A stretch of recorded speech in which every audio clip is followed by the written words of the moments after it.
pela professora Andréia, que é uma pessoa realmente diferenciada e organizou juntamente com a equipe, com a direção, esse seleto e grande seminário, que tem ainda atividades ainda durante esses próximos dias, e todos os dias estamos tendo uma grande aderência do público, dos profissionais de educação física da região, também do estado de São Paulo, de outras localidades. E hoje é um dia muito especial, e temos aqui um convidado que eu acompanho já há algum tempo, é um professor, né, formado pela Gama Filho, também da Praia Grande, pai de gêmeos maravilhosos, lindos e sensacionais.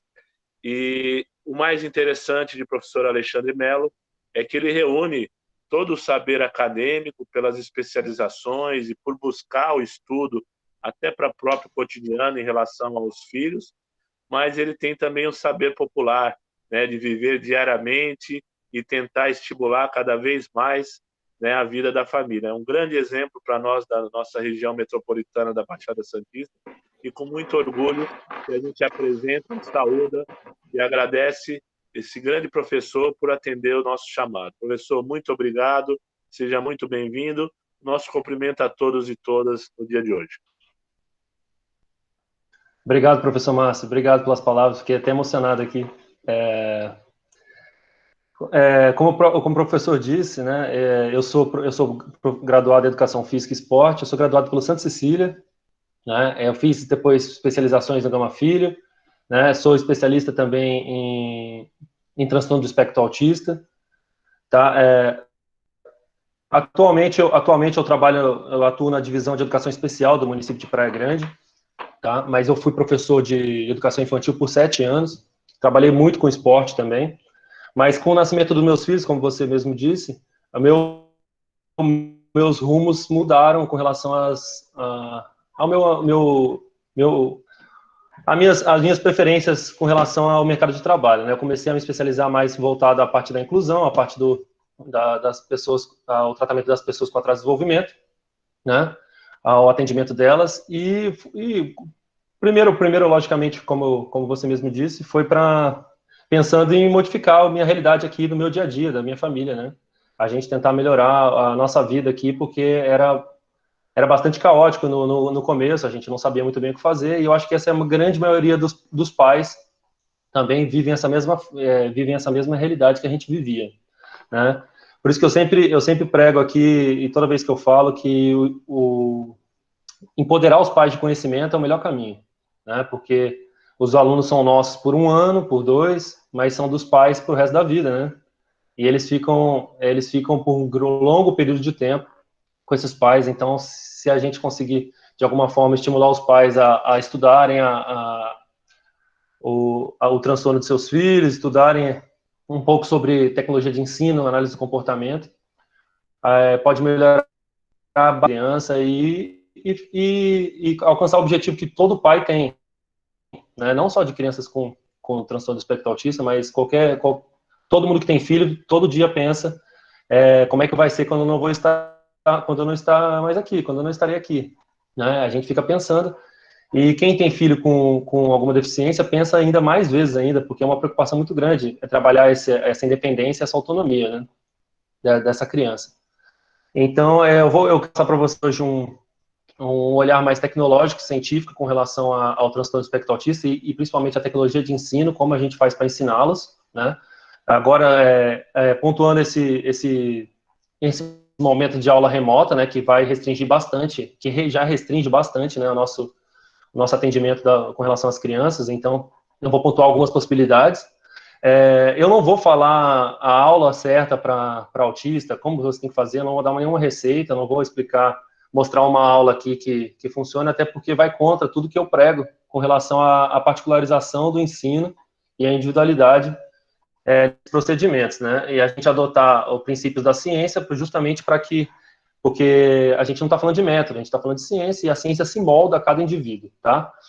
Os princípios que eu vou apresentar para vocês, que eu vou pontuar aqui, logicamente que vai ser de uma maneira bem rasa, porque a gente não tem muito tempo, mas eu entendo que pode ser um despertar para vocês, para um novo olhar com relação a esse transtorno, e as possibilidades que a gente pode encontrar.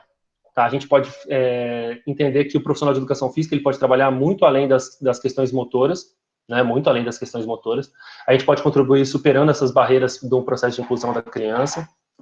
Eu entendo o professor de educação física como carro-chefe, porque na educação física que o aluno pela primeira vez confrontado com uma sociedade, com um ambiente mais caótico, né, onde suas experiências afetam os outros, as experiências dos outros afetam a ele, né, e modificado, né? Então a gente pode trabalhar com essa mudança de olhar, entender que os comportamentos eles são frutos de uma interação com o ambiente, né? E que se modificam conforme a resposta desse ambiente para ele. Então a gente entende que eu acho que é um grande desafio que a educação física inclusiva nos proporciona, porque justamente a gente está num ambiente, como eu disse, caótico, sob o ponto de vista assim, mais não pejorativo da palavra, mas não estruturado, né? Não estruturado é o que caracteriza o ensino da educação especial, onde o professor pode aplicar muito mais procedimentos, com mais segurança e previsibilidade. A gente, na educação física inclusiva, nem tanto, né? A gente sabe que uma escola, os alunos são imprevisíveis, então muitas vezes a gente estruturar um ambiente para aquela criança, grande chance daquele procedimento não dar certo, então a gente tem que trabalhar seguindo as consequências, orientando essa criança com relação às consequências que a gente vai dar a cada um dos comportamentos que ela apresentar. Entendendo o comportamento também como uma palavra mais ampla, não só com relação à disciplina em si. Tudo que a criança faz, o que nós fazemos é comportamento, tá? Então, chutar uma bola é comportamento, falar é comportamento, bater no amigo é comportamento, gritar, correr, tudo é comportamento que se mantém só se ele for reforçado, certo? Eu vou compartilhar com vocês uma tela aqui para a gente começar, tá bom? Se eu estiver falando muito rápido ou não estiver me fazendo entender, por favor, me interrompam, tá bom? Tá excelente. Vamos lá. Vamos lá. Pronto, vamos lá.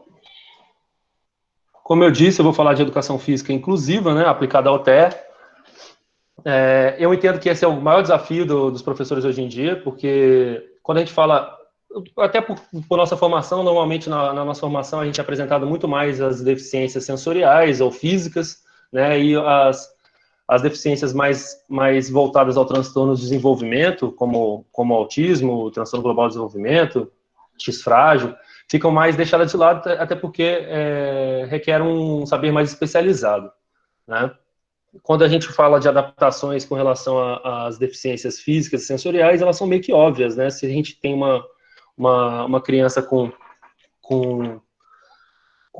surdez, a gente apresenta atividade com uma adaptação instrucional, né? Com um intérprete em Libras. Se a gente tem uma pessoa com deficiência física, a gente faz adaptações na aula com relação para que ela possa ser contemplada também.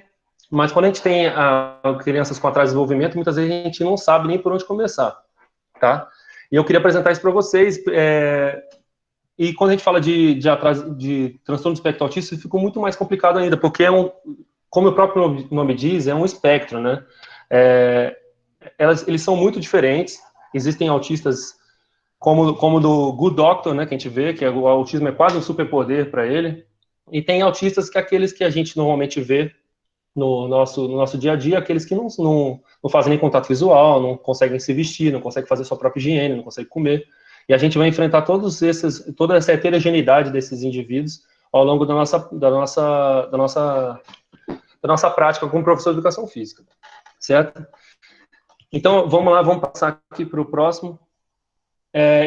Primeiro, acho importante a gente entender o que é a educação física inclusiva, né? É uma modalidade de ensino híbrida, que integra a educação física regular e seus objetivos gerais. Então, todos os objetivos que você colocou lá no seu planejamento, né, para todas as crianças, e ao mesmo tempo, a educação física especial e seus objetivos específicos da deficiência apresentada pelaquela criança, ou por um grupo de crianças com características semelhantes, né?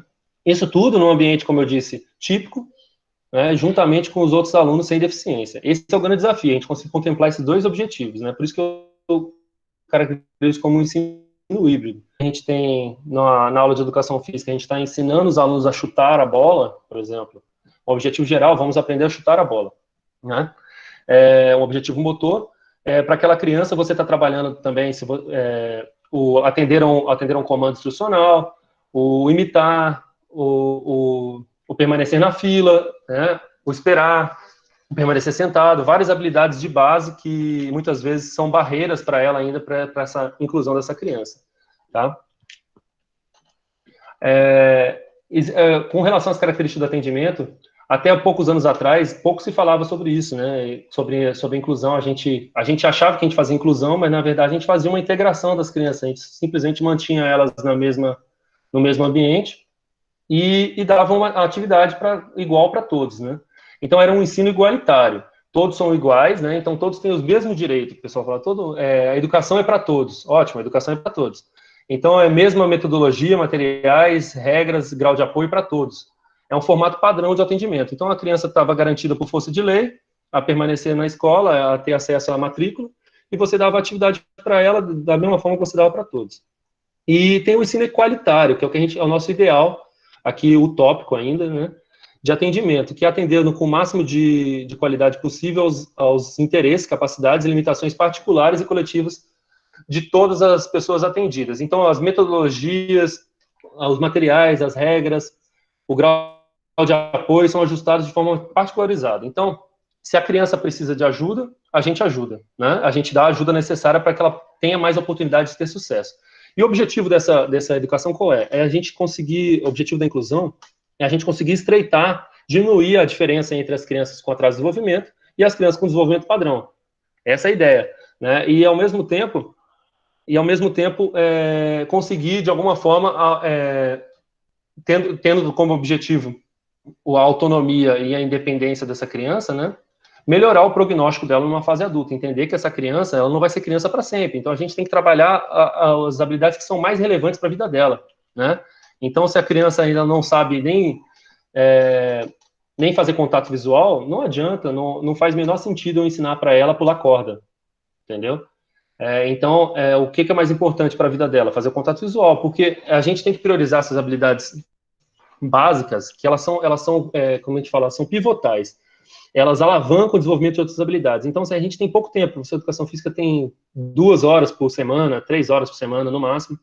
Então, se você tem pouco tempo, e a criança não sabe imitar, e não sabe jogar futebol, você tem que priorizar o imitar, porque aprendendo a imitar, ela aumenta a possibilidade dela depois aprender a jogar futebol, né? Então, e aprender outras coisas ao longo da vida dela. Então, se a criança sabe imitar, ela fica na fila no momento da aula, ela permanece sentada dentro da sala, ela fica sentada para comer, né? Ela vai ao banheiro porque todos vão.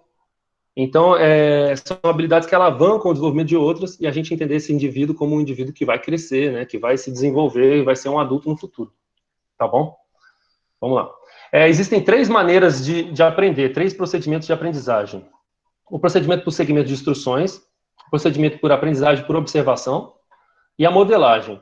A modelagem eu acho que é novo para todo mundo esse termo, tá? É um procedimento que a gente gera respostas novas, que a gente quer gerar respostas novas da criança, então novos comportamentos que a gente quer ensinar para ela. Então eu quero ensinar ela a chutar uma bola, onde a gente aplica reforço diferencial, a gente reforça respostas sucessivas que aquela criança vai apresentando, conforme vai se aproximando da resposta adequada para a gente. Então, se a criança se joga no chão, ela não chegou nem perto do chutar a bola. Então, a gente não reforça aquele comportamento, e em detrimento de se ela se aproxima da bola, a gente reforça, né, o comportamento dela, para até que ela consiga fazer o movimento, o comportamento alvo que a gente espera. Então, de maneira proposital, a gente vai reforçando alguns comportamentos que se aproximam do que a gente quer e não reforçando outros comportamentos que a gente quer que sejam extintos, né? Então, eu acho importante, eu não sei se todo mundo entende o princípio do reforço. O princípio do reforço é algo que acontece de maneira proposital ou natural, tá? Logo após o comportamento da criança, que aumenta consideravelmente a probabilidade daquele comportamento se repetir no futuro, numa situação semelhante. Então, A criança chegou diante da bola para chutar. Eu ajudei ela fisicamente, fiz o procedimento de modelagem, peguei na perninha dela lá e balancei e ela chutou a bola. Com a minha ajuda, mas chutou a bola. Então ela respondeu adequadamente, mesmo com ajuda. O que eu faço? Eu reforço positivamente. Então alguma coisa que ela gosta muito vai ter que acontecer. Então eu posso fazer cócegas nela, entregar um item que ela gosta, né? Ou jogar ela para cima, girar, bater palma, né? Então eu faço alguma coisa logo em seguida, porque esse reforço aumenta a probabilidade de uma situação semelhante no futuro. Então, diante da bola, numa situação no dia seguinte, por exemplo, dela responder adequadamente sem ajuda, ela chutar a bola, né? E esse é nosso objetivo aqui, tá? O segmento de instruções, todo mundo conhece, a aprendizagem por observação, que a gente aprende não só por imitação, mas aprende a observar e ser sensível às consequências das coisas que os outros fazem. Então, por exemplo, a criança com autismo está lá, se ela sabe aprender por observação, ela vai ver o coleguinha jogando a bola na cesta, jogando a bola assim por cima e acertando, né? E vai ver o outro coleguinha jogando a bola por baixo assim e errando. E ela vai ser sensível a essas consequências e vai aumentar muito mais a probabilidade dela jogar por cima, porque ela viu que o colega teve sucesso naquele procedimento. Mas a gente está falando de ensino remoto, né? Então, quando a gente está falando de ensino remoto, fica um pouco difícil o procedimento de modelagem, né?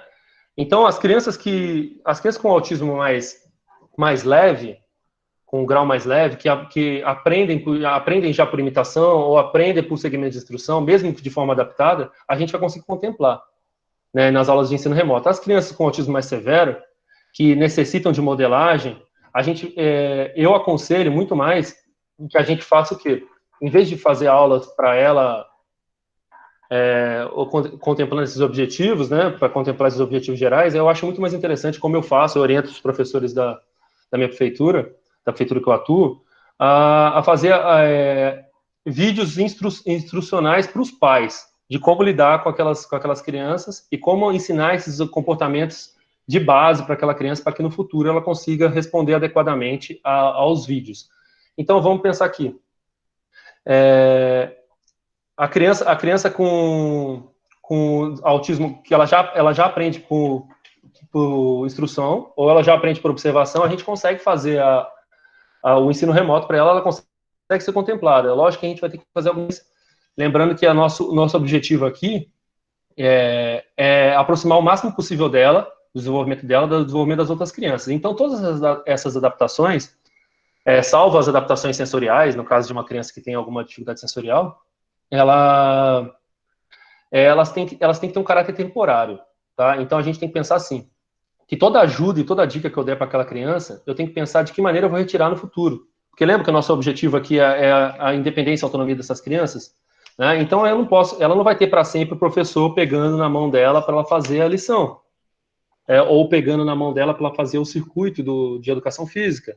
Né? Então, a gente tem que pensar de que maneira eu vou retirar essas ajudas no futuro, tá? E essas adaptações. Sempre. Então, vamos pensar aqui no ensino remoto, as possíveis adaptações que a gente pode fazer, pensando nessas crianças com atraso de desenvolvimento, tá? Eu falo atraso de desenvolvimento porque pode não ser apenas TEA, pode ser outro tipo de atraso de desenvolvimento, tá? Então, as adaptações podem ser de volume. Então, quando a gente fala de crianças com autismo, a gente sabe que o autismo nunca vem sozinho, ele vem sempre acompanhado de comorbidades, né? Então, uma comorbidade muito comum é o transtorno do déficit de atenção e hiperatividade, TDAH, e isso compromete bastante a permanência dela e concentrada e se manter engajada numa atividade. Então, uma adaptação de volume, então, por exemplo, diminuir o tamanho da atividade, pode ajudá-la a ter sucesso. Então, se para todos você com uma atividade de 10 minutos, que ele tem que fazer uma atividade física de 10 minutos e tolerar essa atividade por 10 minutos, para aquela criança você pode fazer por minutos, dependendo da criança, tá? A adaptação de tempo, então, pelo motivo das comorbidades que atrapalham o desenvolvimento dessa criança. Então, por exemplo, é uma adaptação com relação ao tempo que você vai dar para aquela criança realizar tal resposta. Então, para todas as crianças, você deu meia hora para elas conseguirem fazer meia hora, 10 minutos para elas conseguirem fazer o exercício que você propôs. Para aquela criança, você vai dar mais tempo, ela vai precisar de mais tempo, porque possivelmente ela vai ter vai ter alguns comportamentos de fuga, vai se esquivar, vai sair, vai ter problemas de engajamento nessa atividade. Então, vai ter que ser toda hora redirecionada pelo pai, pela mãe, né, para se manter na atividade. Adaptação com relação à apresentação, isso eu vejo que vocês fazem com excelência, a grande maioria dos professores, principalmente aqueles professores que trabalham com educação infantil, que é a maneira como a gente apresenta a atividade para aquela criança, né? Então, a forma do vídeo em si, ou da aula, ou a forma de instrucional. Então, a gente sabe que as crianças com transtorno do espectro autista, a grande maioria delas tem dificuldades instrucionais, e com relação principalmente a conceitos abstratos. Então, a gente tenta evitar falas com ironias, com piadas, com duplo sentido, né? Tenta ser o mais direto possível, não contar uma história muito longa para o desenvolvimento da atividade, ser bem direto, né? Explicar qual vai ser a causa e efeito daquilo, dar previsibilidade para ela, né? Para que aumente a probabilidade dela entender o que vai ser realizado. E com relação ao vídeo, as crianças com desenvolvimento, com autismo, elas têm um déficit que chama uma dificuldade de coerência central. Tá? Uma dificuldade de coerência central que é controle restrito de estímulos. Então, a gente tem que tomar bastante cuidado com relação a como a gente vai fazer vídeo. Porque, nesses casos, menos é mais. Vou explicar melhor isso. Quando a gente faz um vídeo para as crianças, que a gente está fazendo um vídeo para as crianças de educação física, normalmente a gente faz o quê? A gente coloca um fundo super legal, que agora todo mundo já conhece esses recursos, né? Um fundo super legal, tudo colorido, vários personagens, alguma coisa, né? E a gente vai lá e vai explicar. Para as crianças com desenvolvimento típico, elas conseguem prestar atenção em mim, enquanto eu estou falando, e mesmo com aquele fundo todo ali. A criança com autismo, a gente não sabe se ela está prestando atenção em você. Ela pode estar sendo controlada por outro estímulo. Ela pode estar sendo controlada pela estrelinha que está brilhando no canto da tela, né? Então, o comportamento dela pode estar sendo controlado por aquilo. Então, a gente tem que minimizar esses estímulos, né? Se for necessário, lógico. Eu estou falando de maneira generalizada, mas pode ter autistas que conseguem, mesmo com os estímulos, minimizar esses estímulos para garantir que ela tenha acesso à informação de maneira adequada. Essa adaptação de apresentação. Tá? Essa é a adaptação que a gente tem que fazer para garantir que ela tenha acesso a essa informação e aumentar a chance dela ter sucesso na atividade. A adaptação com relação à dificuldade, é aquele famoso café com leite, né? Então, a gente releva alguns pequenos erros que a criança possa cometer ao longo da tarefa, logicamente que não comprometam o objetivo geral da tarefa. Então, por exemplo, se eu pedir para a criança andar em cima de uma corda, você esticou uma corda no chão, ou você pediu para elas fazerem uma risca no chão, né? Você vai relevar possíveis pisadas fora, um pouquinho no canto, né? Para aquela criança, pensando que o principal objetivo é ela se engajar naquela atividade e completar a tarefa, né? Primeiro a gente vai fazer com que essas crianças se engajem, que é a nossa principal dificuldade das crianças com autismo, e queiram fazer aquilo. E para a gente fazer isso, a gente tem que fazer o quê? A gente tem que garantir que ela tenha sucesso. Então, se ela tendo sucesso, a gente consegue reforçar. Parabéns, muito bom, a gente orienta os pais com relação à utilização desses reforços. As formas de demonstrar o conhecimento, então, acho que não se aplica muito à educação física, mas com relação às outras disciplinas. Por exemplo, não só por escrito que pode ser apresentado o conhecimento, não só falando, então muitas das crianças podem utilizar para se comunicar, comunicação alternativa aumentativa, tem crianças que utilizam de libras, né? A gente entender e levar em consideração todas essas possibilidades de demonstração do conhecimento. Então, muitas vezes a criança, só porque ela não fala, não quer dizer que ela não sabe. Só porque ela não escreve, não quer dizer que ela não sabe. Mas ela tem que ser... Provavelmente ela precisa de uma escriba, ou provavelmente ela pode precisar de uma prancha de comunicação, no caso de uma criança com PC, né? Ela pode precisar de alguma adaptação com relação que ajude ela a demonstrar esse conhecimento. Com relação à adaptação com relação à participação, as dificuldades sensoriais ou dificuldades de interação social podem comprometer a participação dessa criança. Não agora nesse ensino remoto, porque provavelmente ela está fazendo essa atividade sozinha, ou só com o irmão, alguma coisa assim, com a mãe. Mas durante as aulas regulares, né, na escola, a gente também tem que relevar essas dificuldades sensoriais e de interação social que ela pode apresentar, que pode comprometer a permanência dela na aula por muito tempo. Então, a gente tem que entender que é importante que ela, por alguns momentos, tenha um momento de tranquilidade, que ela vá se acalmar e depois ela volte, tá? Para ela se autorregular e conseguir permanecer. Adaptações, como eu disse, a alternância de objetivos, que é um dos fundamentos da educação inclusiva. É entender que enquanto eu estou ensinando para todas as crianças, nosso objetivo aqui por exemplo, jogar um vídeo que você está falando para as crianças jogarem bolinhas de papel numa lata de lixo, né? Uma atividade remota que você está fazendo com elas. Enquanto para todos você está trabalhando a coordenação motora, a coordenação óculo-manual, né?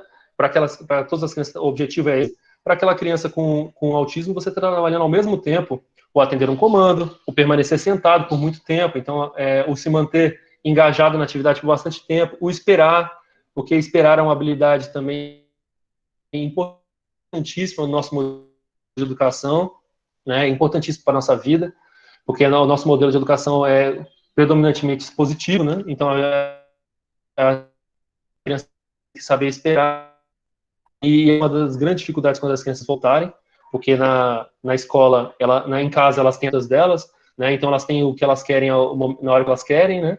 E quando chegar, né, essa volta às aulas vai acarretar diversos dessa mudança de ambiente. Com relação ao nível de suporte, aí vale também, a gente disse, é muito importante entender quando é uma grande dificuldade até para nós que temos expertise em pedagogia, educação, licenciatura. Imagina para os pais que não têm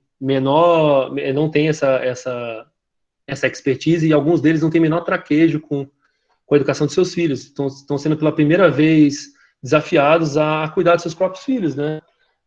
A gente sabe disso, que existem esse tipo de família que delegou toda a função da educação para a escola, e a gente agora está entendendo que eles estão sendo expostos a uma nova realidade, né?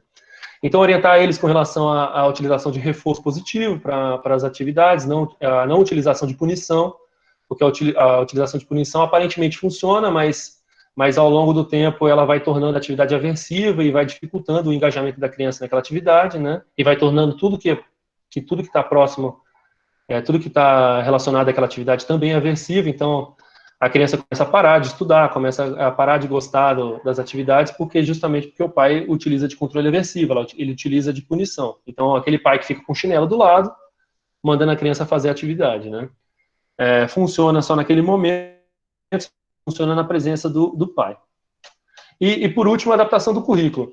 Então, como eu disse, o nosso objetivo como educação, como inclusão, é diminuir o máximo possível a distância do desenvolvimento dessas crianças, das crianças com atraso de desenvolvimento, né, das crianças com desenvolvimento típico, desenvolvimento padrão. Então, o primeiro passo que a gente tem que dar, quando a gente vai falar de inclusão, é não distanciar mais do que necessário. Então, o que eu quero dizer com isso?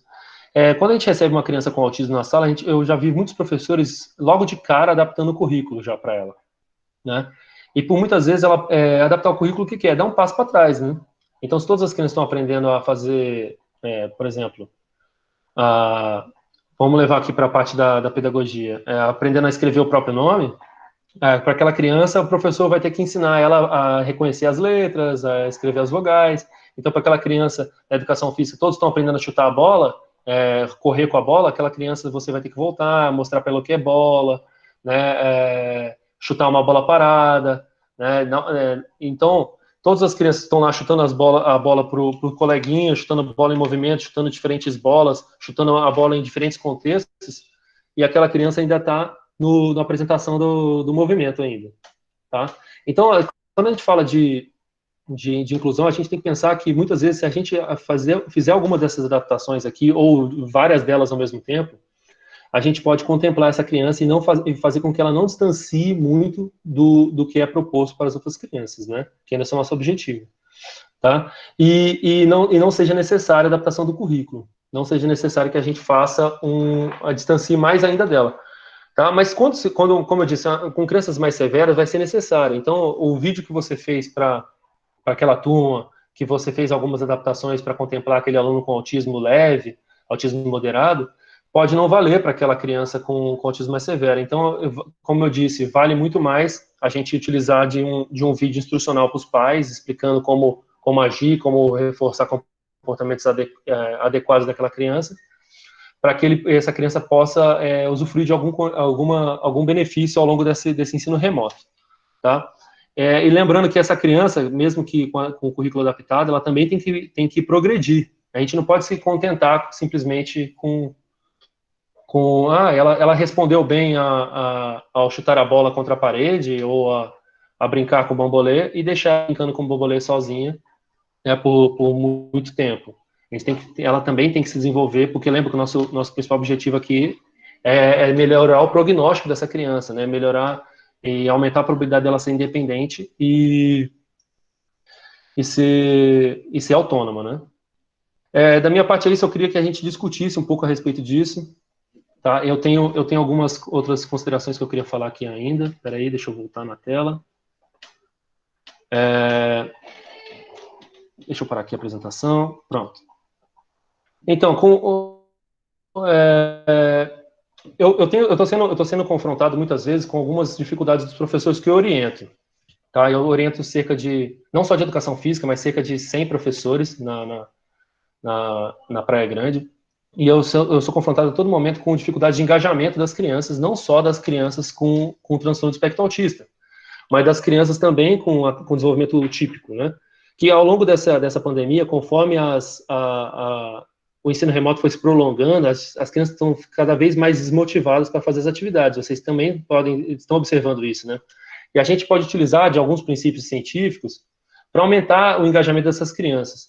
Tá? E tem um princípio que chama princípio de Primack, que ele pode favorecer bastante o engajamento dessa criança, que quando o princípio de Primack, ele diz o quê? Quando a gente coloca um comportamento de alta frequência, alta probabilidade, a gente dispõe ele logo após a um comportamento de baixa probabilidade daquela criança. Então, é o famoso combinado que a gente faz com as crianças na escola. Quem aqui é professor de educação física, quem nunca fez isso, atira a primeira pedra em mim. Quem nunca chegou para os alunos assim que estavam com dificuldades de engajamento na atividade e falou assim, quem fizer tudo, no final, o tio dá futebol. Todo mundo já fez isso, né?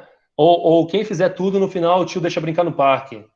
Né? Todo mundo já fez isso. Esse combinado, não tem nada nenhum mal nisso. Esse daí tem um princípio científico que chama princípio de Primack, que o Primack é o estudioso que pesquisou esses combinados, né? Quando você faz isso, o que acontece? Aumenta consideravelmente a probabilidade daquelas crianças se engajarem na atividade, né? Então, você deu uma atividade de circuito para elas lá fazerem, e elas estão com dificuldade, estão apresentando indisciplina, estão com dificuldade de engajamento na atividade, né? A todo momento você tem que ficar chamando atenção. No momento que você fala para aquelas crianças, no final da aula o professor dá futebol, o que acontece? Todas elas se engajam, né? Grande parte delas, né? Por quê? O comportamento de jogar futebol não precisa ser reforçado, já é naturalmente reforçado porque eles adoram aquilo lá. Quando você dispõe ele logo após a um comportamento mais difícil, aumenta a probabilidade de todos se engajarem naquela atividade mais difícil. Então, a gente pode orientar os pais com relação a isso.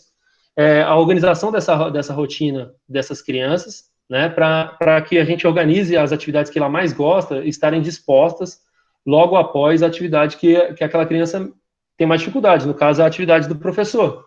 Né? Então, vamos imaginar que a criança adora soltar pipa. Pode ser criança com autismo ou criança com desenvolvimento típico, ela adora soltar pipa.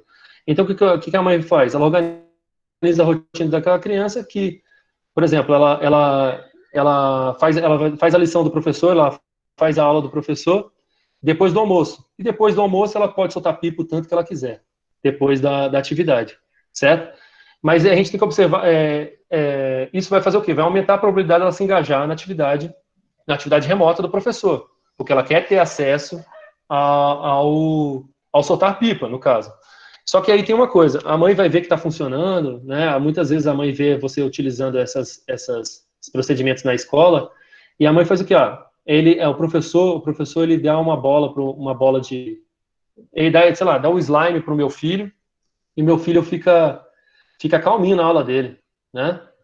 Ele fica calminho, porque depois no final o professor me dá slime para ele. Aí a mãe vê lá pela janelinha, ou vê pela grade da escola, o que ela faz? Ela vai lá e compra o slime para ele e passa o fim de semana inteiro brincando com o slime. Aí na hora que chega na segunda-feira para o professor, não funciona mais. Por que não funciona? Existem operações estabelecedoras que a gente fala de comportamento, que são a saciação e a privação. Tá?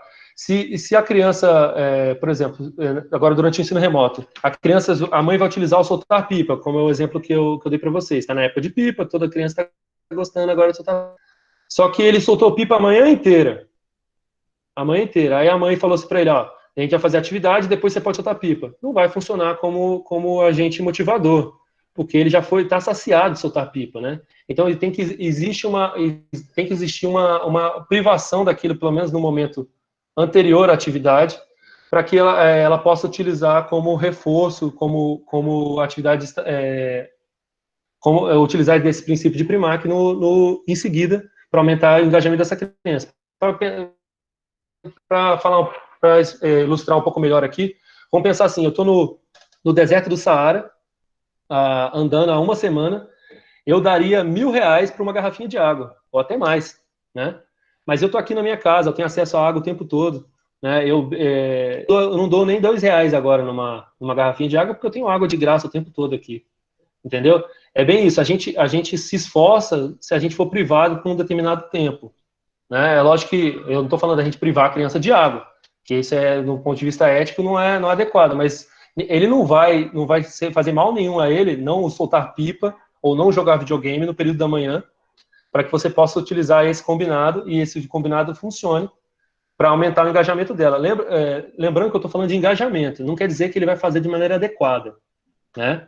Então, depois a gente vai, porque ele pode fazer de qualquer jeito a atividade só para depois ter acesso ao soltar pipa. Esse é um problema, né? Mas isso aí depois você vai trabalhar isso. Trabalhar com o quê? Trabalhar com reforço diferencial. Então você vai reforçar diferencialmente as respostas que ele der. Se ele der uma resposta, ele fez uma resposta de fazer a atividade de qualquer jeito do professor, você vai reforçar, mas vai dar um reforço mais magro para ele. Então ele vai ter direito a soltar pipa por pouquíssimo tempo, né? E se ele fizer a atividade com bastante capricho, se ele fez bonitinho, se ele se comportou e tudo mais, você vai dar um reforço muito mais poderoso para ele. Você vai deixar ele soltar pipa tanto que ele quiser, vai deixar ele chamar os colegas para soltar pipa com ele, e dessa forma, aos poucos, ele vai se tornando sensível às consequências e vai aumentando a probabilidade dele se comportar de maneira adequada, dele fazer a atividade, dele se engajar e dele fazer com capricho, e vai diminuindo a probabilidade dele não se engajar, dele apresentar comportamento de fuga ou de esquiva da atividade, né? Ou se engajar, mas fazer de qualquer jeito aquela atividade. Tá bom? Eu espero que eu tenha ajudado vocês, eu queria que a gente interagisse um pouco. Andréa, professor Márcio. Professor Alexandre, meus parabéns. Realmente, eu não esperava menos do teu trabalho aí fantástico. Não é por menos que você é um dos responsáveis pela Praia Grande, essa grande estância balneária que a gente tem aqui na região, e que esse teu saber seja espalhado aí pelo estado todo, por outras cidades, que muita gente aqui de vários estados já mandaram mensagens parabenizando. Professor, nós temos algumas perguntas aqui, se o senhor me permite, vou indagá-las para você. Na verdade, são duas em uma, da Patrícia Almeida. Bom dia, meu nome é Patrícia, sou de Santos. Meu filho adora estar na água. A natação seria um esporte ideal para ele. Mas como fazer ele fazer os exercícios quando ele só acha que é bora brincar e relaxar? E a outra pergunta dela mesmo, será que a maioria dos lugares que tem natação tem algum professor que está preparado para essas crianças? Vou começar pela segunda pergunta. Perfeito. Eu acredito que não. A maioria dos professores não está ainda preparada para lidar com esse público com transtorno de espectro autista, né? Porque justamente que a gente foi muitas vezes só confrontado durante a formação com atendimento de público padrão, como eu disse. É muito raro a gente encontrar, pelo menos na minha época, né, cursos de licenciatura que apresentem de maneira mais aprofundada o transtorno de espectro autista. Eu acho extremamente válido o que está acontecendo aqui hoje, né? E para mim é um espaço valioso, sim, porque normalmente nos cursos de licenciatura a gente é confrontado só até que de maneira bem breve, bem rasa, com relação aos atrasos de desenvolvimento né? Mas aí a gente só é apresentado com relação às deficiências sensoriais ou físicas, né? Esporte adaptado, na educação física, tá? E o esporte como o esporte pelo esporte, entendeu? Esporte adaptado é isso. Você segrega a criança, né? Você segrega a criança com alguma deficiência, para que ela possa ser contemplada também pelos benefícios daquele esporte. Então, o pessoal fala assim, aula de natação, aquele menino, a criança com autismo tem que fazer separado, tá? Mas você utilizar o esporte como instrumento, não como fim, você pode ajudar muito mais aquela criança do que simplesmente ensiná-la a nadar, né? E como essa mãe disse, a Patrícia, né? A Patrícia falou, Isso. o filho dela adora água. Então, isso já é ótimo, porque ela pode emparelhar atividades, aprendizados ou atividades até acadêmicas dentro da piscina, porque vai aumentar a probabilidade dele se engajar, porque ele já gosta da água. Então, ele gosta da água, você apresentando uma atividade, por exemplo, de discriminação de cores, né? Então, você pôs bolinhas coloridas lá na beira da piscina e tá falando para ele assim, pega a bolinha vermelha, né? E você vai lá dar ajuda física para ensinar ele a pegar a bolinha vermelha, você está ensinando discriminação de cores e aumenta muito mais a probabilidade de se engajar do que se ele fizesse fora da água, né? E aumenta também a probabilidade dele começar a gostar de atividades acadêmicas, como discriminação de cores, né? Ou como reconhecimento de letras ou alguma outra coisa, justamente por esse emparelhamento de estímulos. E acontece uma transferência desses estímulos e aos poucos ele começa também a gostar desse tipo de prática. Então a gente pode utilizar como fim, como instrumento, né? Então não assim, para mim não existe o esporte que é bom para o autismo, como a gente ouve muitas vezes no YouTube, né? Ou no Facebook, a gente está vendo, a natação é muito boa, as lutas são muito boas para o autismo, dança é muito bom. Não é a dança, não é a natação em si que é muito bom. A natação, a dança, a luta é bom para todo mundo, entendeu? Para qualquer criança. Né? Mas, assim, a maneira como você apresenta aquilo lá, que você utiliza como instrumento para ajudar no desenvolvimento. Porque, por exemplo, a minha aula de natação é completamente diferente da aula do professor Márcio, que é completamente diferente da aula da André. Não é a mesma aula, né? Então, utilizar a aula, eu acho que é uma dos recados que eu queria passar, adaptar a nossa aula para aquela determinada criança, né, ou para aquele grupo de crianças, o principal assim, mudança que a gente tem que ter de olhar. Não necessariamente, não adaptar as crianças à nossa aula. O que a gente vê muitas vezes são receitas de bolo que acontecem no YouTube. Vídeos de professor fazendo tal coisa, super criativa, a gente vê, nossa, que legal, peguei uma ideia, aí eu vou fazer com os meus alunos. Mas será que seus alunos precisam daquilo? Será que aquela atividade é interessante para o seu grupo de alunos? Né? Então, a gente tem que primeiro olhar nossos alunos e depois escolher as atividades. E o que muitas vezes acontece são as atividades sendo escolhidas antes de conhecer os próprios alunos. Certo? Muito bom, professor. Obrigado aí pela resposta. Outra pergunta. Pergunta da professora Cuba, minha contemporânea de formação. Bom dia. O preconceito, a forma pejorativa como se trata o tema, o completo despreparo de muitos setores da sociedade, são reflexos da falta de conhecimento? Cara, são também, mas existem uns paradigmas históricos sociais, né, que a gente viveu ao longo dos anos, né, que a gente passou desde e eu acho que influenciam, né, nossos comportamentos são influenciados de maneira filogenética, ontogenética, né, e de maneira cultural, né. Então, essa cultura ainda se prolonga por muito tempo.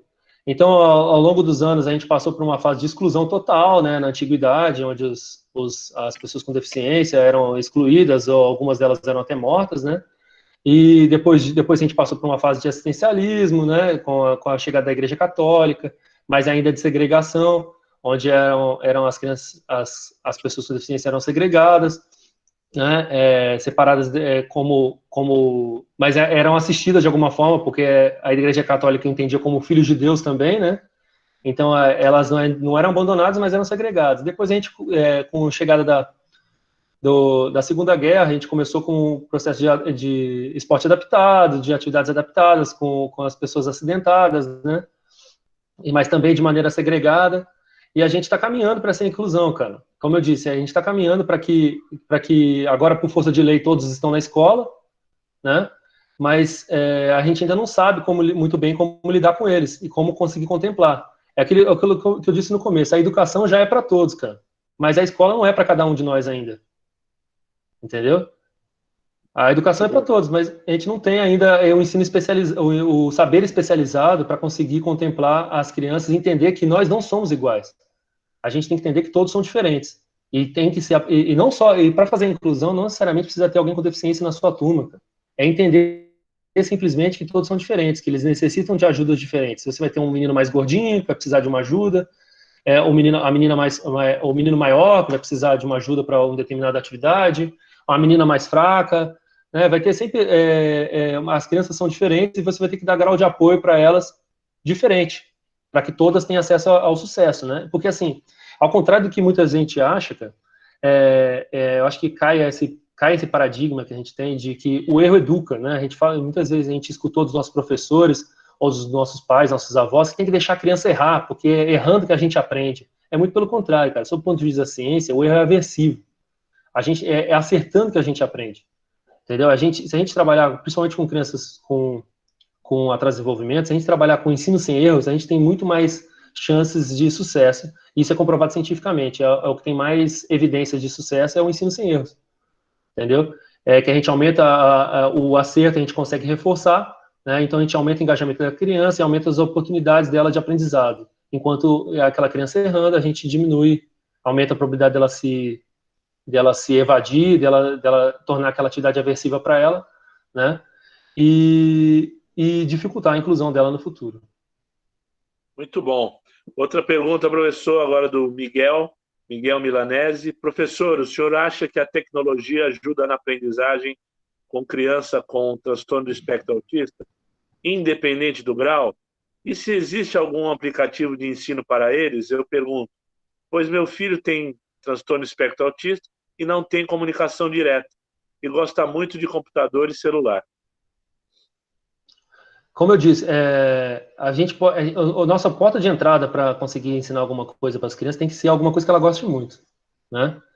Você aumenta a probabilidade dela se engajar no que você quer ensinar. Então, no mesmo caso daquela criança que gostava muito da natação, esse menino gosta muito do celular, você pode utilizar o celular para ensinar determinados conceitos para ele. Eu pode usar o celular como reforçador para que ele faça outras atividades. Então, vamos lá, eu quero que você faça a atividade do professor, e em seguida você vai ter acesso ao celular, né?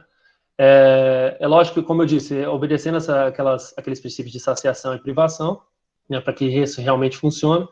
Existem alguns aplicativos que utilizam desses princípios, que vocês devem conhecer até. Tem um aplicativo que chama, para ensino de matemática, que eu sempre recomendo, que é o Cozinheiro Matemática, que é bem legal, que utiliza desses princípios de reforço. Então, a criança responde adequadamente a pergunta, ela é reforçada no celular com balões, com musiquinha, né, com várias coisas, e quando ela responde inadequadamente, quando ela responde de maneira errada a pergunta da soma, por exemplo, não acontece nada. Então, quando ela, de uma maneira ou de outra, ela vai aprendendo as respostas adequadas conforme o reforço que o ambiente a consequência que o ambiente vai dando para ela. O ambiente dela, no caso, é o celular. Então, se ela respondeu 2 mais 2, ela vai lá e clicou no 5, não acontece nada. Ela clicou no 4, ela recebe algo que ela gosta, os balões, acontece tudo, e aos poucos ela vai entendendo que a resposta adequada é o 4. Né? Isso para tudo. Nossos comportamentos são moldados pelo ambiente. Nós, adultos aqui. Só que nossas relações com os reforçadores são muito mais sofisticadas do que uma criança, principalmente uma criança com atraso de desenvolvimento, deficiência intelectual, né? Para elas, esse reforço tem que ser muito mais imediato. Vocês estão me escutando aqui, né? Não é porque vocês acham legal, ou é por outras coisas, né? Provavelmente, assim, muitos de vocês querem conhecimento, porque estão pensando em iniciar uma carreira nova, ou estão pensando em pedir um aumento para o chefe, né? Estão pensando em aumentar, em melhorar de vida de alguma forma com relação a isso, utilizando esse conhecimento. Se eu não fui reforçador, se meu comportamento aqui não foi reforçador para vocês não gostaram do que eu falei, muito provavelmente diminui a probabilidade de vocês me assistirem de novo, né? Mas se vocês gostaram, no futuro aumenta a chance de vocês me ouvirem outra vez. Né? É isso que nossos comportamentos são estabelecidos dessa forma, cara. É muito menos romântico do que normalmente a gente escuta. E essa é a ideia de ensino significativo, né? Muitas vezes é entendido de maneira inadequada pelas pessoas e entende de uma maneira mais romanceada. E muito pelo contrário, a gente tem que... A melhor forma da gente respeitar essas crianças é ensinando da maneira que realmente funciona. Muito bom, professor, mais uma vez, obrigado. Outra pergunta, Vinícius José. Bom dia, professor. Uma dúvida. Em uma turma de 27 alunos de 4 anos, tem um aluno com TEA. Eu consigo sozinho completar os objetivos daquela aula para ele e os demais alunos? Estando trabalhando sozinho, sem nenhum auxiliar, ou o correto seria eu ter um auxiliar para me ajudar com essa turma? Primeiro, por força de lei, ele tem direito a esse auxiliar, se ele tem o diagnóstico. Ele tem o diagnóstico de TEA, ele já tem direito a esse professor auxiliar, esse mediador. Cada professora chama de um nome, né? Esse tutor, alguém para apoiar. E provavelmente com você sozinho, você não vai conseguir muita coisa. Porque, como eu disse, as outras crianças necessitam de atenção, necessitam de apoio também. E para você manter aquela criança na sala vai ser bastante difícil sem esse professor auxiliar. Porque justamente, enquanto você está contemplando os objetivos gerais, como eu disse durante a apresentação, né, de maneira adaptada para que ele possa entender, a professora auxiliar está ajudando nos objetivos específicos. Então, está ajudando ele a se manter sentado, está ajudando ele a se manter concentrado na atividade, está ajudando ele dando a mão durante o circuito que você montou, está dando o nível de apoio, o nível de suporte necessário para que ele tenha sucesso também. Né? Se você parar de apresentar a aula para dar o suporte para aquela criança, você perde a turma toda, né? Isso pode ser que funcione, mas é muito pouco provável que aconteça. Muito bem. Outra pergunta, professor, vamos lá. Temos várias aqui. O pessoal, infelizmente, a gente não vai ter tempo hábil para responder tudo, mas o professor Alexandre depois, de repente, pode estar disponibilizando o contato para eventuais dúvidas, futuras palestras. Eu vou deixar a tela compartilhada, então. Peraí. Com os contatos, tá? Para quem quiser. Deixa eu só colocar aqui, vamos lá. Muito bom. Eu fechei. Então, vou fazer... qual a importância das brincadeiras de rua para ajudar esses alunos? Já que você citou a brincadeira de pipa. Cara, qualquer tipo de brincadeira que interaja com os seus pares é importante, porque a gente aprende nessa interação, cara, o tempo todo, né? E normalmente são habilidades mais funcionais que a gente aprende em brincadeiras de rua, né? Então, habilidades que vão ser mais importantes para a vida dele. Então, numa brincadeira de rua, você brincando na rua, você aprende que você não pode ficar na rua quando o carro está chegando, né? Isso, sem querer, você acaba aprendendo. Você está brincando, jogando bola na rua, o carro vem, parou ao carro, todo mundo sai, você já aprendeu. Está aprendendo a ser na rua quando tiver carro. Você vai aprendendo a tolerar derrotas, tolerar frustrações, né? Porque, ao contrário da mãe, do professor, né? De alguém com saber mais especializado, né? As crianças não dão mole para aquela outra criança, né? Elas se comportam pensando no benefício para elas mesmas, né? Então, se o menino perdeu, ele vai ter que esperar para jogar de novo, não tem essa. Ele vai esperar mesmo, ele vai ter que aprender de uma maneira mais... muitas vezes pode ser até aversivo para ele, mas ele vai ter que aprender de uma hora ou outra, se ele quiser interagir com aquelas crianças, a permanecer, a esperar a sua vez, e diversas outras coisas. Pode ser importante, mas pode ser, como eu disse, aversivo. Se a criança não tiver algumas habilidades básicas de interação, pode ser muito complicado para ela conseguir interagir de maneira saudável com aquelas crianças. E pode até promover um episódio de bullying, né? Ou de outro tipo de comportamento que pode atrapalhar essa interação dela com as demais, né?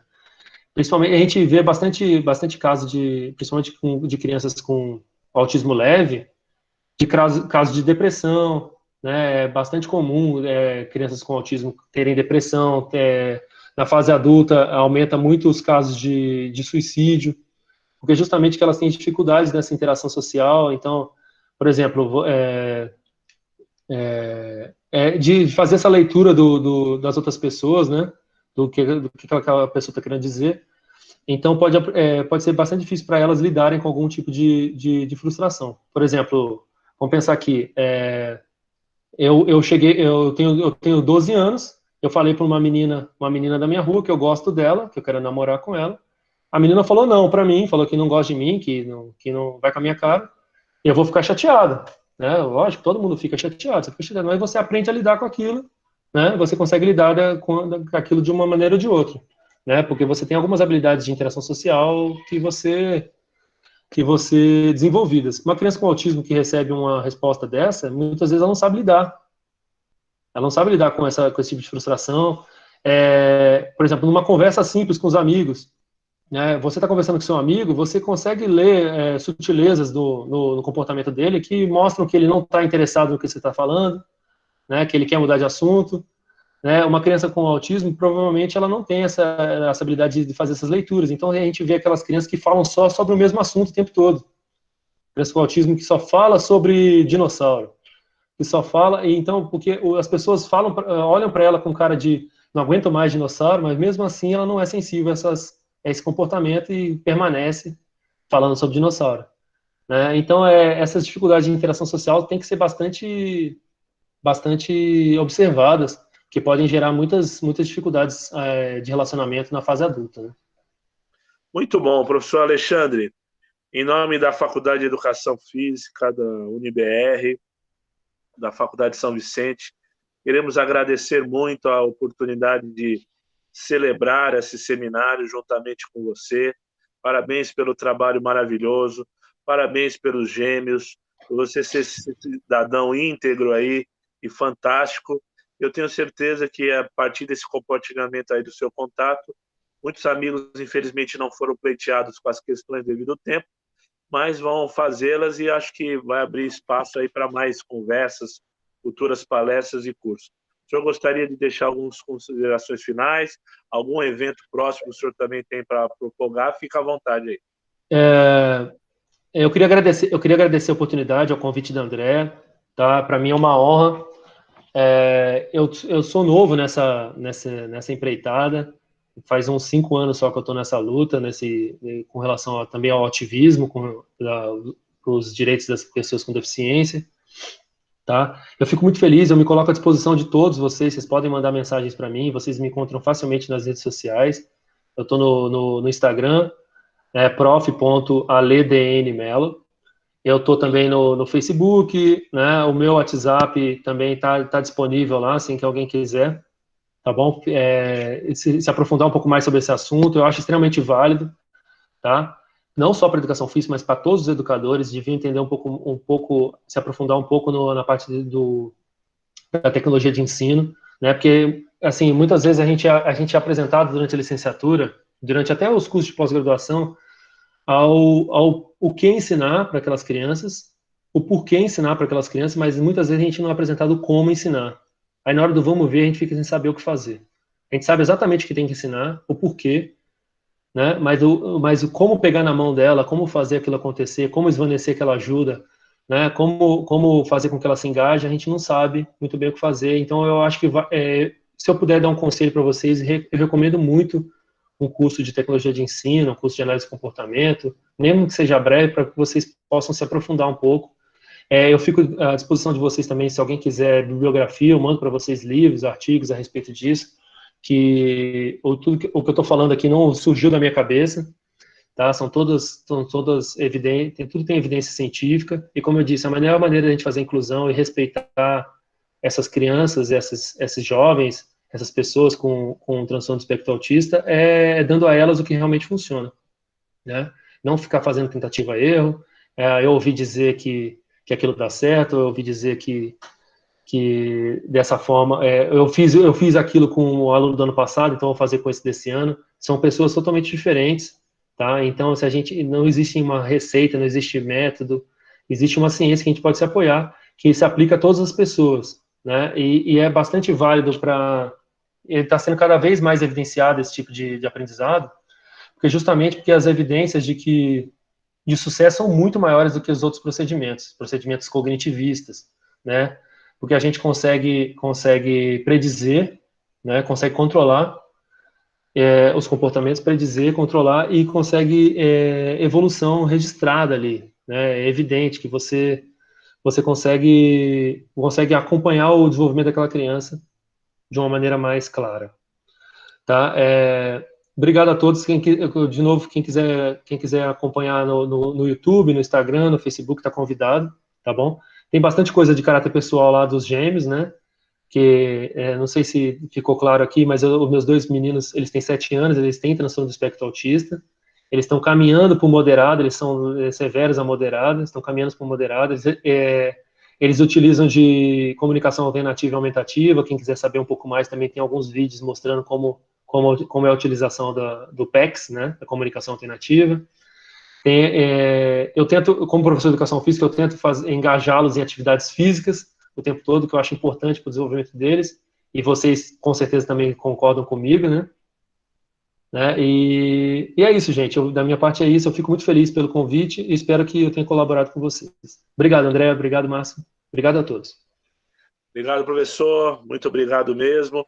Queria passar a palavra para a nossa coordenadora, a professora André, para fazer o fechamento aí do nosso dia. Obrigada. Quero começar agradecendo a todos os recadinhos que eu estou lendo aqui no chat, né? Parabenizando o evento, parabenizando os profissionais que estão aqui com a gente. Agradecer aos professores, aos alunos, agradecer em especial ao Márcio, ao Narciso, aos professores que estão me acompanhando aí essa jornada, né? Uma jornada acadêmica, né? A gente tem o prazer de receber profissionais maravilhosos, mas maravilhosos no conhecimento, mas na gentileza, né, de compartilhar. Eu não canso de falar isso, a gentileza que os profissionais estão tendo com a gente, de compartilhar um conhecimento de uma forma tão tranquila e tão próxima da nossa realidade, está sendo assim maravilhoso. Eu tenho acompanhado todos os eventos. Ontem eu fiquei em 2 salas, porque eu não quero perder nem um pedacinho aí de tudo que está sendo desenvolvido, e eu estou aprendendo muito também. Ao Alexandre, eu não tenho palavras para descrever a sua gentileza e o quanto eu aprendo quando eu te acompanho. Eu te acompanho muito no Instagram, eu me espelho muito em você. Eu acho que independente, né, das patologias, como professores e como pais, a gente sabe. Eu tenho dentro de casa uma filha de 6 e uma filha de 18, e elas são totalmente diferentes nas idades, né?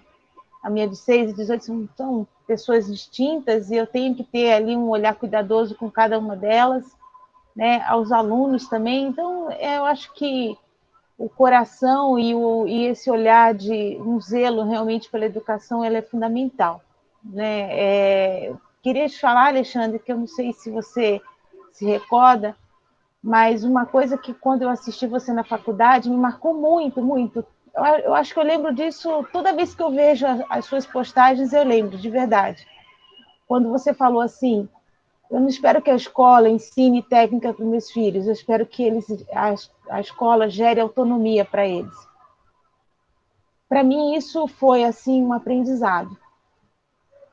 E como coordenadora, como professora, eu penso nisso o tempo todo com os alunos também. Eu não espero que eles saiam de lá detentores de todas as informações que os professores passam, mas que eles tenham autonomia e coragem para seguir em frente e se tornarem ótimos professores. Então, assim, eu queria te agradecer, de verdade. Eu me orgulho muito de ter você por perto. Obrigada. Não tenho nem mais palavras. Obrigada, viu, gente? Obrigada a todos aí. Um evento maravilhoso. E espero encontrar vocês novamente aí à noite. Márcio, muito obrigada aí por ser nosso anfitrião, pessoa maravilhosa também, de um caráter maravilhoso. Narciso, sempre aí contribuindo. Obrigada, gente. André, eu queria dar um recado aqui aos que estão presentes. Tá. Não esqueçam que em breve vocês receberão uma avaliação que nós estamos finalizando e tal, E para nós é muito importante que vocês respondam de forma fidedigna, para que nós temos aí, possamos organizar um acervo frente às demandas. Inclusive, tem um item lá que eu coloquei agora há pouco, de temas, de sugestões de temas para os próximos eventos. Nós gostaríamos de ampliar esses eventos. Quem sabe, né, André, daqui a um tempo, com a apresentação de resumos de trabalhos, algumas coisas nesse sentido, que é justamente para fazer com que os professores comecem a pensar na sua prática e relatar isso, fazer os relatos de experiência. O que o professor Alexandre traz aqui, ele é muito importante. Eu agradeço, viu, professor, pelo cuidado que teve, pelo carinho no qual trata. Inclusive, eu acredito que lhe conheço aí de alguns momentos, quando estava à frente aí da Secretaria de Educação lá de Praia Grande, né? Onde eu fui verificar se conseguíamos usar a pista de atletismo. Então, acho que foi com você que eu conversei há um tempo atrás, enfim. Mas é muito interessante o teu trabalho, o teu desenvolvimento, o teu trajeto, que é importante, caracteriza a questão da profissionalização docente na educação física. Muito obrigado e não esqueçam de fazer a avaliação, que vai estar linkada à questão da certificação de vocês. Isso aí. E eu esqueci o que eu ia falar.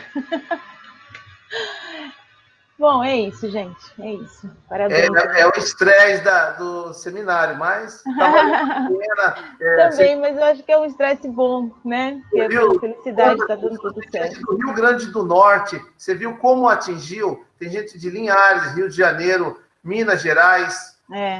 E o pessoal de São Paulo, Grande São Paulo. Muito legal. Nosso curso é aberto. Ele não tem motivo nem razão nenhuma de ser um curso fechado.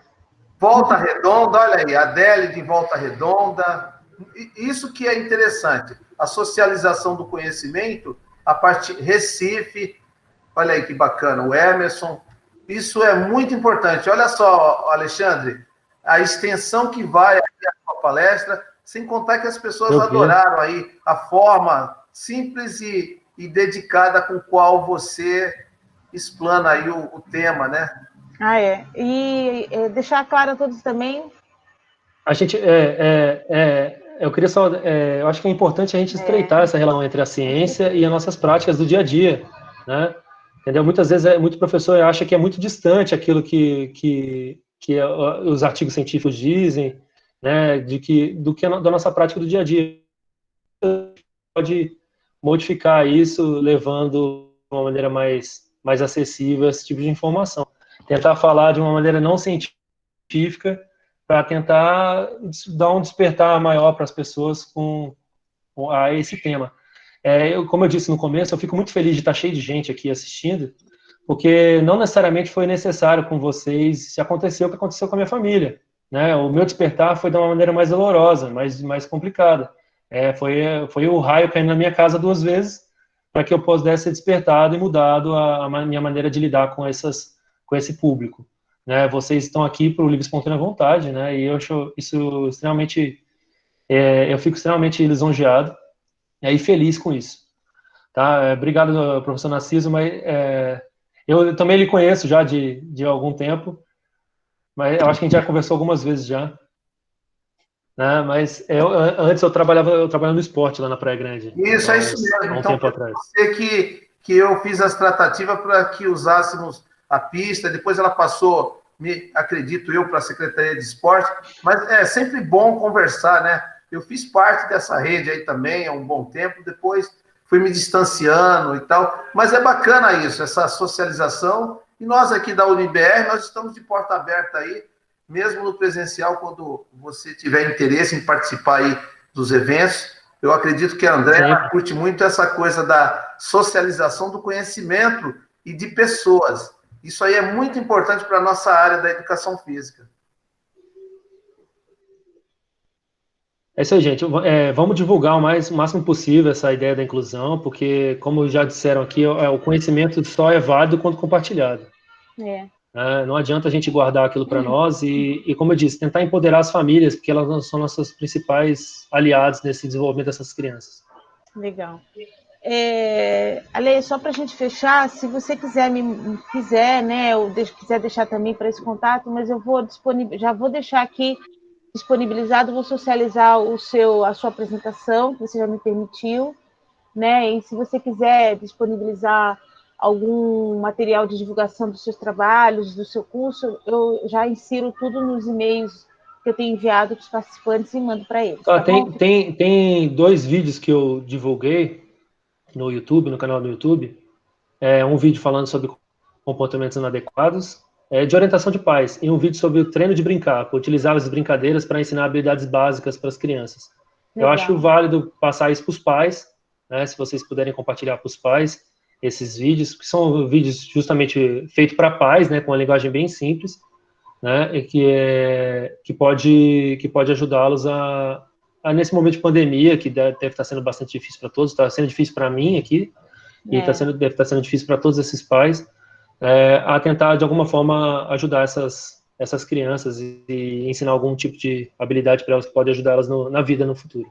Beleza, eu vou mandar, pessoal, fiquem tranquilos, eu mando, depois eu pego com o Alexandre direitinho, vou mandar todos os contatos, o canal do YouTube, os links, eu mando tudo pelo e-mail aí para vocês, junto com a palestra dele, tá bom?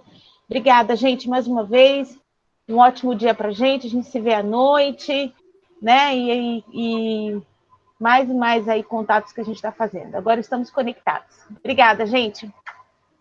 Tchau, tchau. Obrigado. Bom dia para vocês. Até mais tarde. Abraço, Márcio. Abraço. Obrigada, Lê. Obrigada. Parabéns. Abraço. Obrigado. Obrigada. Tchau, Márcio. A Cuba.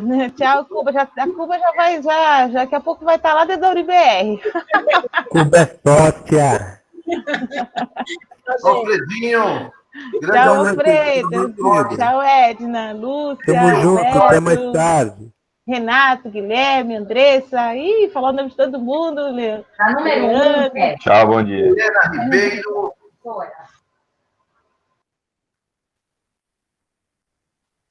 Cleiton Lopes, Helena, grande Helena, abraço, Marcos. Muito bom, viu?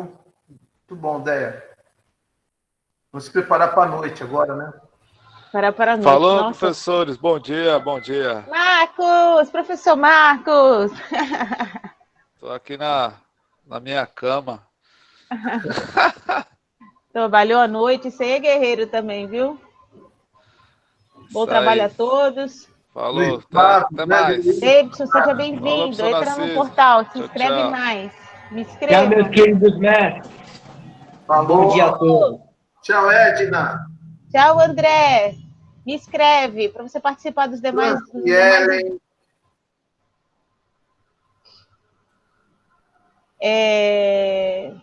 Bom, Narciso, agora vamos dar uma cuidada da casa, né? Que tá... Fazer almoço. Ó, já vou providenciar agora, já te mando o e-mail institucional daquele menino, tá? Ah, legal. Legal, preciso correr com isso. Já ponho para entrar lá com o Thiago, tá bom? Legal. Me fala os horários, que dias e horários ele vai entrar com o Thiago. Tá bom, eu te passo. Até porque ele tem uns dias restritos, tá bom? Tá. Beleza, então. Fechou. Tchau. Tchau. Fica com Deus.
Mamãe,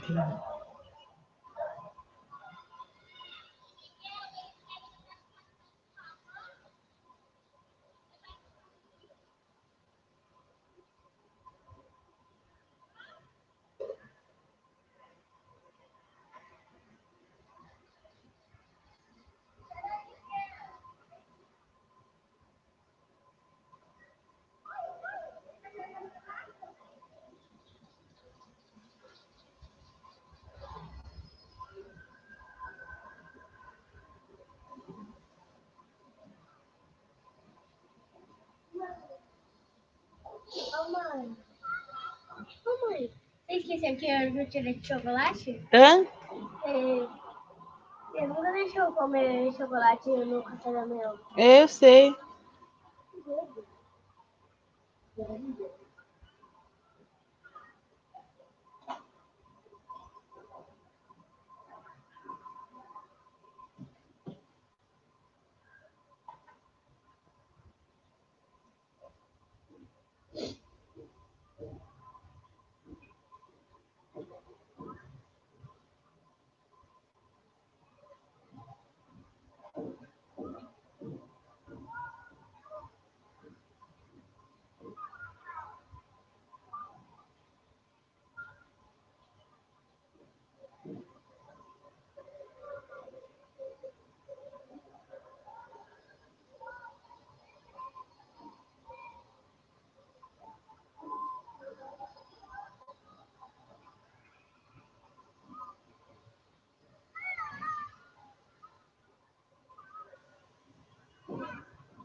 Já saiu?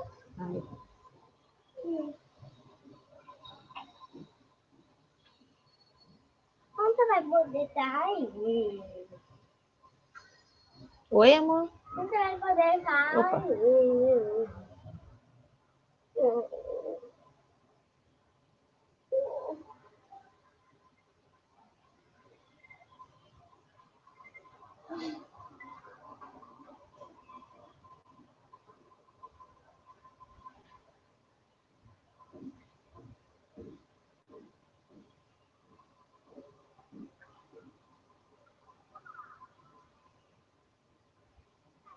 Já vou, filha.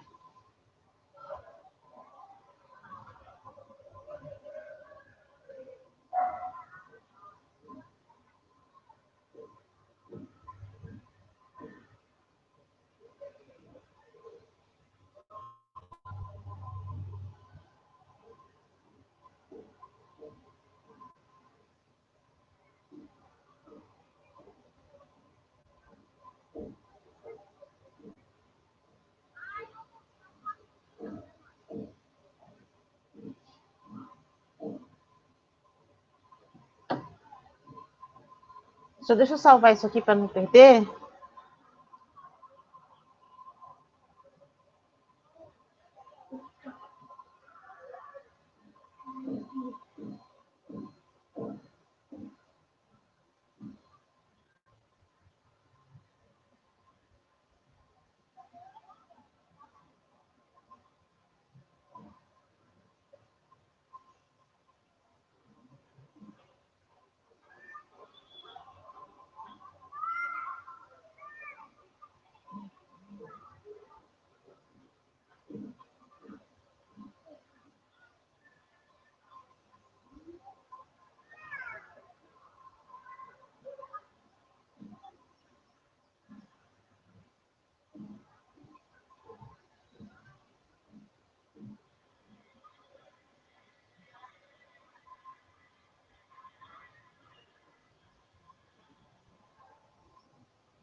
Tô indo.